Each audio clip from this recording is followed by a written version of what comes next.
Have you ever heard the saying, lend your money and lose your friend? It's a tough situation, right?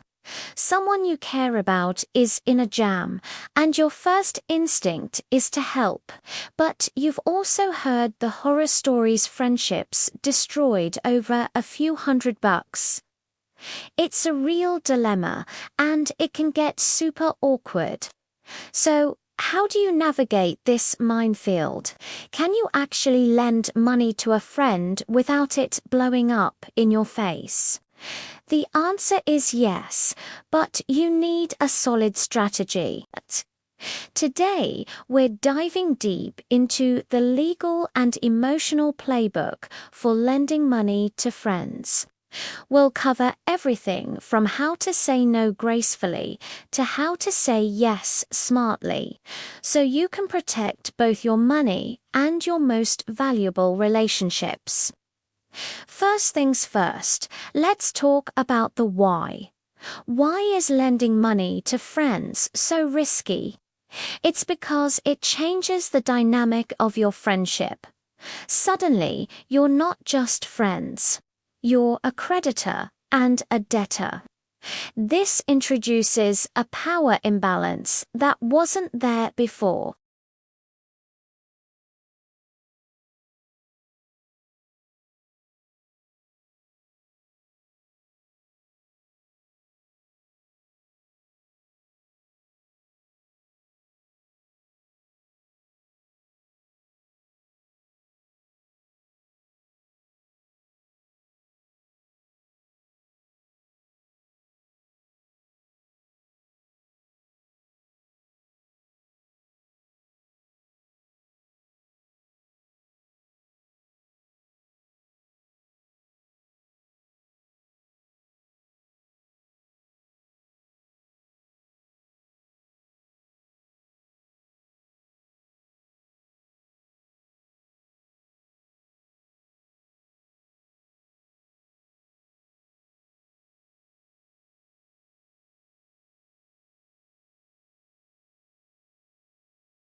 Now, let's flip the script.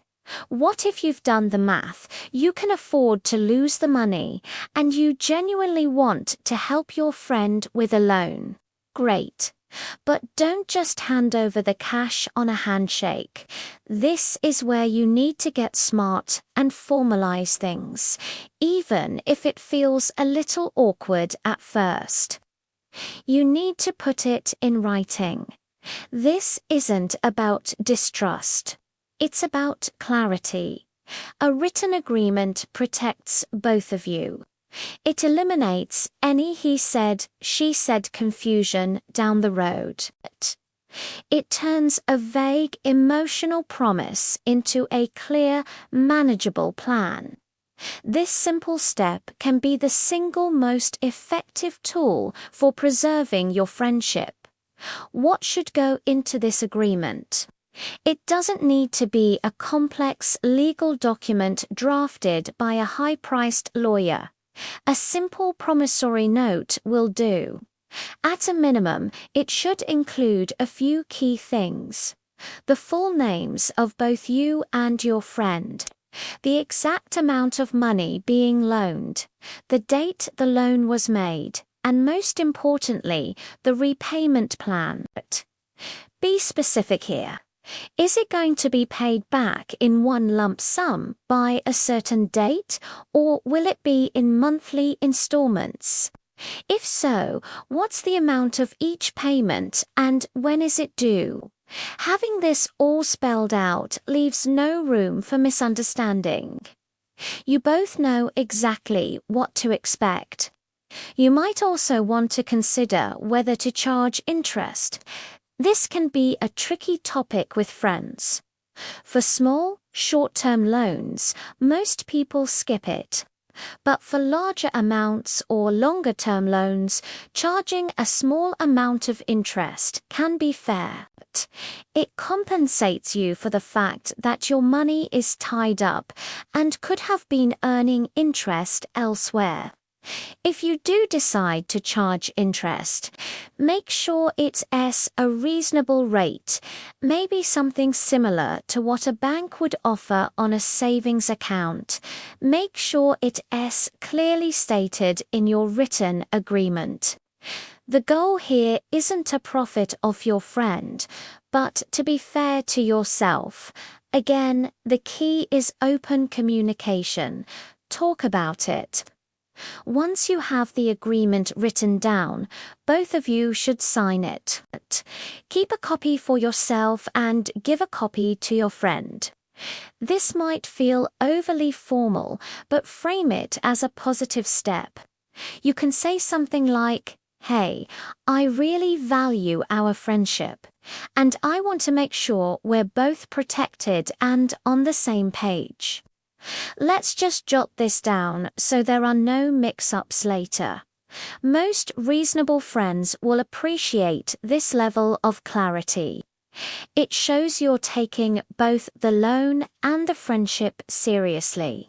It sets the stage for a successful transaction where everyone's dignity is intact.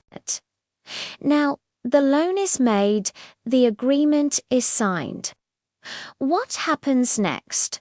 The follow-up is just as important as the setup.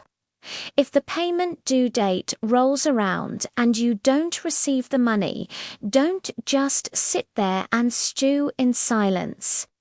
This is where that written agreement becomes your best friend. It gives you a legitimate, non-confrontational reason to bring it up.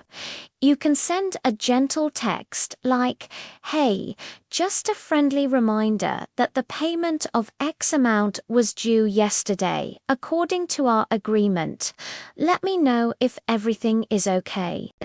This is much less awkward than saying, "Where's my money?"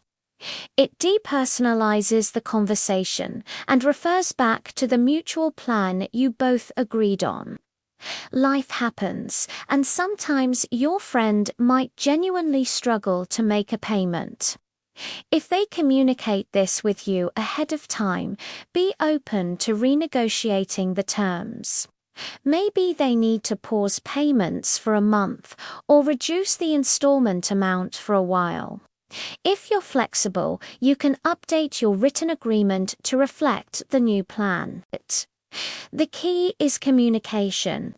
As long as they're being proactive and honest, you can work through it. The problems start when they go silent. avoid your calls, and hope you'll just forget about it. That's when resentment builds and friendships die. Let's wrap this all up. Lending money to friends is a delicate dance. Your heart wants to help, but your head knows the risks. The ultimate strategy is to first protect yourself by only lending what you can afford to part with forever. If you can't, learn to say no kindly but firmly and offer support in other ways. If you do decide to lend, be smart. Treat it like a business transaction, not a casual favor. Put everything in writing, the amount, the repayment schedule, everything. A simple promissory note isn't a sign of distrust. It's a sign of respect for your friendship and for clarity. It provides a clear roadmap for repayment and a non-confrontational way to follow up. By following these steps, you give your friendship the best possible chance to survive and even thrive after the loan is long paid off. You can be a good friend and be financially wise at the same time. Thanks so much for watching. I hope these tips help you navigate these tricky waters. If you've ever been in this situation, I'd love to hear how you handled it in the comments below. What worked? What didn't? Your experience could help someone else out. And if you found this video helpful, please give it a thumbs up and subscribe for more content on navigating life's financial challenges. See you in the next one.